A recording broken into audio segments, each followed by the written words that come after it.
बिस्मिल्लाहिर्रहमानिर्रहीम। स्टूडेंट्स, आज हम एक प्रोग्राम देखेंगे जिसकी मदद से हम इफ एल्स स्टेटमेंट को मज़ीद समझेंगे, जो कि अभी तक हम स्टडी करते आ रहे हैं वीक 5 के अंदर। अब जो प्रोग्राम है वो रिलेटेड टू कैलकुलेटर है, जिसमें हमारे पास फर्स्ट नंबर एंटर होगा, फिर हम ऑपरेटर पूछेंगे, फिर हम सेकेंड नंबर, और डिपेंडिंग अपॉन द ऑपरेटर, यानी ऑपरेटर या तो प्लस होगा या माइनस होगा, इस ऑपरेटर की बेस पे हम डिसाइड करेंगे कि दोनों नंबर्स को ऐड करना है या दोनों नंबर को माइनस करना है। अगर ऑपरेटर प्लस या माइनस नहीं होगा तो हम बोलेंगे it's not a valid operator, ये ऑपरेटर आपका जो है वो इनवैलिड ऑपरेटर है। तो अभी तक अगर मैं बात करूं हम क्या पढ़ चुके हैं, हमने अभी तक जो डिस्कस किया उसमें इफ स्टेटमेंट और इफ एल्स की स्टेटमेंट थी। अब हम मज़ीद आगे इस प्रोग्राम को देखेंगे और इसमें हम इन्हीं स्टेटमेंट्स को इस्तेमाल कर रहे होंगे। तो हमारे पास जो मेन स्ट्रक्चर है प्रोग्राम का, जिसमें hash include iostream using name space STD void main, तो हमने क्या करना था, दो मेमोरीज क्रिएट की जिसमें हमारे इंटीजर वैल्यूज थी और एक मेमोरी हमारे पास जो कि करेक्टर टाइप का डाटा स्टोर करेगी। सबसे पहले यूजर से हमने पहले नंबर में इनपुट ली जो कि 5 एंटर हुआ, फिर हमने ऑपरेटर पूछा जो कि प्लस एंटर हुआ, फिर हमने दूसरा नंबर इनपुट लिया जो कि यहाँ पे था। अब हमने एक्चुअली करना क्या है, इस ऑपरेटर की बेस के ऊपर इन दोनों नंबर्स को डिसाइड करना है कि ये दोनों नंबर प्लस होंगे या माइनस होंगे। अब इस केस में चूंकि ये प्लस हैं तो हम दोनों नंबर्स को क्या करेंगे, प्लस करेंगे और इसका रिजल्ट कहीं स्टोर करेंगे और फिर उस रिजल्ट को क्या कर रहे होंगे, डिस्प्ले कर रहे होंगे।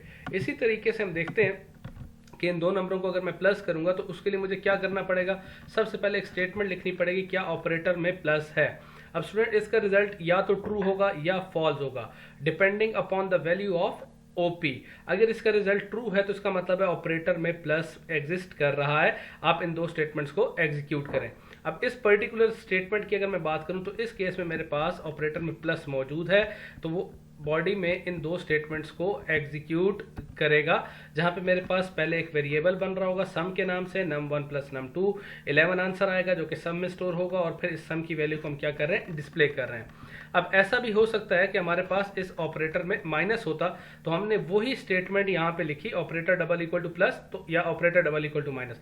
डिफरेंस क्या है, जहां पे हमारे पास प्लस हो रहा है वहां पे हम क्या कर रहे हैं, उसको माइनस अप्लाई कर रहे हैं। तो हम देखते हैं कि अगर मेरे पास अब यहाँ पे प्लस था तो अब इस स्टेटमेंट ने तो ट्रू रिजल्ट जनरेट कर दिया, ये दो स्टेटमेंट्स एग्जीक्यूट होकर हमारे पास ये रिजल्ट आ चुका है।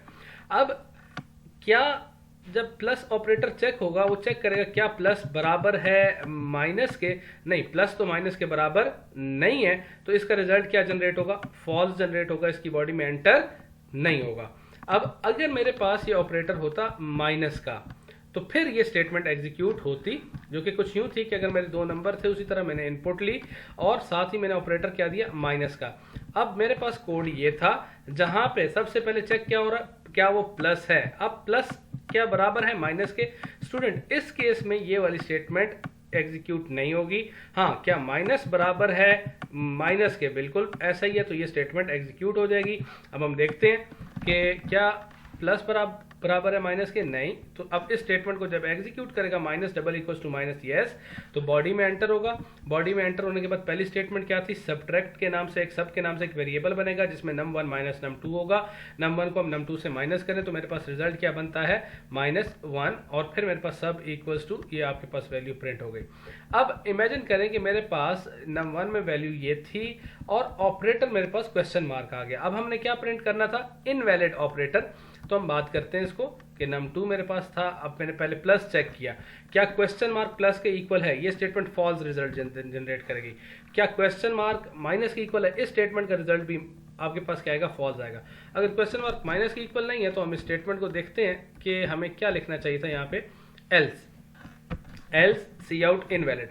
अब इस स्टेटमेंट को मैं यहाँ एग्जीक्यूट करने जा रहा हूँ, देखते हैं जरा ये कैसे एग्जीक्यूट होगी।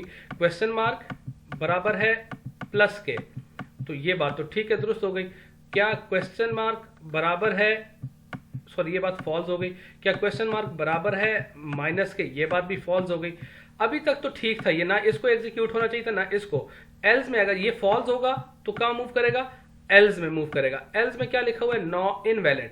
अब स्टूडेंट यहां आप देखें, आप कहेंगे अच्छा यार इनवैलिड था तो इनवैलिड तो डिस्प्ले हो गया, पर एक चीज यहां पे आपने नोट करनी है, इस एल्स का ताल्लुक इस इफ के साथ है, इस एल्स का ताल्लुक ऊपर वाले इफ के साथ नहीं है, यानी ये ऐसे नहीं है, ये एल्स के साथ लिंक है इस इफ के साथ। अगर ये इफ फॉल्स होगा तो इस एल्स में मूव करेगा। कुछ इस तरीके से अगर मेरे पास ऑपरेटर हो तो फिर क्या होगा हम देखते हैं। यानी इसी कोड को हमने प्लस प्लस पे फॉल्स हुआ, माइनस पे फॉल्स हुआ, एल्स में आके इसने इनवैलिड प्रिंट कर दिया। अगर मेरे पास ऑपरेटर होता प्लस, तो अब मैं इसकी एग्जीक्यूशन की अगर बात करूं तो कैसे एग्जीक्यूट करेगा। क्या प्लस बराबर है प्लस के? यस, प्लस तो प्लस के बराबर है, तो इन पर्टिकुलर स्टेटमेंट्स को एग्जीक्यूट कर देगा। क्या प्लस बराबर है माइनस के? नहीं, प्लस तो बराबर नहीं है माइनस के। जब ये फॉल्स होगा तो कहां मूव करेगा? एल्स में, यानी इनवैलिड भी साथ ही प्रिंट कर देगा। तो इसका मतलब है मैंने ये जो कोड लिखा हुआ है ये करेक्ट नहीं है, ये कोड मेरा दुरुस्त नहीं है, इसमें मुझे कुछ मॉडिफिकेशन करने की जरूरत है। अगर मैं देखूं इस तरीके से तो प्लस नहीं, प्लस प्लस के बराबर था, तो आपके पास प्रिंट स्टेटमेंट प्रिंट हो गई। क्या प्लस बराबर है माइनस के? नहीं, फॉल्स। कहां मूव करेगा? एल्स में। सी आउट इनवैलिड को प्रिंट करेगा, इस पर्टिकुलर स्टेटमेंट को। अब इसका मतलब मुझे इस कोड को मॉडिफाई करना है, तो हम इसको मॉडिफाई कुछ यूं करते हैं कि अगर मेरे पास ऑपरेटर प्लस है तो ठीक हो गया बात। अगर ऑपरेटर प्लस नहीं है तो एल्स में आओ और इस एल्स में आके किसी कोड को देखो। कौन सा कोड देखना है, कैसा कोड देखना है, उस चीज को हम डिस्कस कर लेते हैं अभी थोड़ी देर में। अब अगर इस केस को देखें, आप क्या कहेंगे? प्लस, क्या प्लस प्लस के बराबर है? बिल्कुल जी, प्लस तो प्लस के बराबर है, तो इसका मतलब है ये एल्स एग्जीक्यूट नहीं होगा।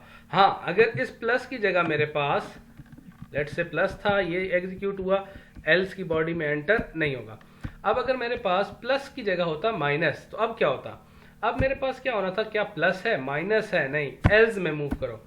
अब एल्स में मुझे फिर माइनस को चेक करना था कि अच्छा अगर प्लस ना हुआ तो कंफर्म है कि माइनस हो सकता है, ये कंफर्म नहीं होगा कि माइनस है। फिर माइनस को भी मुझे चेक करना है कुछ इस तरीके से, क्या माइनस बराबर है माइनस के? यस, माइनस माइनस बराबर है, तो आपके पास ये पर्टिकुलर दो स्टेटमेंट्स एग्जीक्यूट हो जाएंगी। तो हम देखते हैं स्टेटमेंट को किस तरीके से एग्जीक्यूट होगी। कि सबसे पहले मेरे पास चेक होगा कि प्लस है, नहीं प्लस नहीं था, तो कहां मूव हुआ? एल्स में मूव हुआ। ये सबसे पहले मुझे क्या चेक किया? प्लस। प्लस अगर नहीं है, माइनस प्लस के इक्वल नहीं है, तो कहां मूव होगा? एल्स में। एल्स में फिर मैंने किसको चेक किया? माइनस को। क्या माइनस बराबर है माइनस के? यस, माइनस तो माइनस के इक्वल है, तो फिर मुझे क्या करना चाहिए? इन दो स्टेटमेंट्स को एग्जीक्यूट करना चाहिए, पहले आंसर कंप्यूट करना चाहिए और फिर ये। इमेजिन करें कि अगर मेरे पास ऑपरेटर में करेक्टर दे रहा था ना, मैं हैश दे देता, फिर क्या होता? अगर मैं हैश मेंशन करता तो सबसे पहले प्लस को चेक करता, प्लस फॉल्स। अब हैश बराबर है प्लस के? नहीं, हैश तो बराबर नहीं है प्लस के। यानी अगर मैं हैश की बात करूं, क्या हैश बराबर है प्लस के? नहीं, तो कंफर्म हो गया प्लस तो नहीं है। अगर ये फॉल्स हो गया तो कहां मूव करेगा? एल्स में। अब इसको चेक करेगा, क्या हैश बराबर है माइनस के? नहीं, ये भी माइनस के इक्वल नहीं है, तो इसका मतलब है यहां पे एक एल्स होना चाहिए जिसमें मैं लिख सकता हूं कि वो इनवैलिड है। क्योंकि ऑपरेटर मैं कितना डिस्कस कर रहा हूँ? प्लस और माइनस। अगर मल्टीप्लाई डिस्कस करूंगा तो फिर इसी हायरार्की से वो मल्टीप्लिकेशन भी चल रही होगी। अच्छा, अब ऑपरेटर बराबर है माइनस के, हैश बराबर है माइनस के, नहीं, तो एल्स में मेरे पास क्या स्टेटमेंट आएगी? ये एक इनवैलिड ऑपरेटर है। तो ये मेरे पास वो कोड था जो कि यूज हो रहा था इनवैलिड ऑपरेटर को डिसाइड करने के लिए। अब स्टूडेंट्स, हमारे पास कुछ वैल्यूज ऑपरेटर हर कैरेक्टर के अगेंस्ट कुछ आस्की वैल्यूज होती हैं। अगर मैं आस्की टेबल को देखूं तो मेरे पास प्लस के अगेंस्ट जो आस्की वैल्यू है दैट इज 43 और माइनस के अगेंस्ट जो आस्की वैल्यू है वो है 45। तो ऑपरेटर जो मैंने सिंगल कोटेशन में प्लस लिखा है, इस प्लस की जगह मैं ऑपरेटर डबल इक्वल टू 43 भी लिख सकता था, जिसका मतलब बिल्कुल सेम है, जो कि प्लस के साथ है। इसी तरीके से जो मैंने माइनस लिखा हुआ है, इस माइनस की जगह मैं ऑपरेटर डबल इक्वल्स टू 45 भी लिख सकता था, जिसका मतलब बिल्कुल आइडेंटिकल है, जो कि माइनस के मीनिंग के साथ है। अब स्टूडेंट्स, अगर आपने ये करना हो, मल्टीप्लिकेशन को चेक करना हो, साथ में मल्टीप्लिकेशन का ऑपरेटर और फिर डिवीजन का, तो वो आप स्टेटमेंट्स यहाँ पे मेंशन करते जाएंगे। आई होप आपको ये स्टेटमेंट्स क्लियर हो गई होंगी, ये बातें सारी क्लियर हो गई होंगी कि हमने किस तरीके से इफ एल्स यूज़ करना है। एल्स के अंदर भी अगर मैं इफ यूज़ कर सकता हूँ तो किस तरीके से यूज़ करूँगा। अब मैं इसको कह सकता हूँ ये नेस्टेड इफ एल्स हो चुके हैं। ये एल्स है, एल्स के अंदर फिर इफ है, फिर इसके अंदर इन दो करली ब्रैकेट्स जब भी आ जाए ना स्टूडेंट्स, तो इसके अंदर हम जिस तरह का मर्जी कोड लिख लें, अभी तक जितना हमने डिस्कस किया हम लिख सकते हैं इसके अंदर कोड। तो आई होप आपको ये चीज़ें समझ आ रही होंगी। अगर आपको समझ नहीं आती किसी भी चीज़ की तो आप मुझसे व्हाट्सएप पे क्वेश्चंस पूछ सकते हैं, आप मुझसे ईमेल करके क्वेश्चंस पूछ सकते हैं। आई होप आपको बातें सारी की सारी क्लियर हो रही होंगी।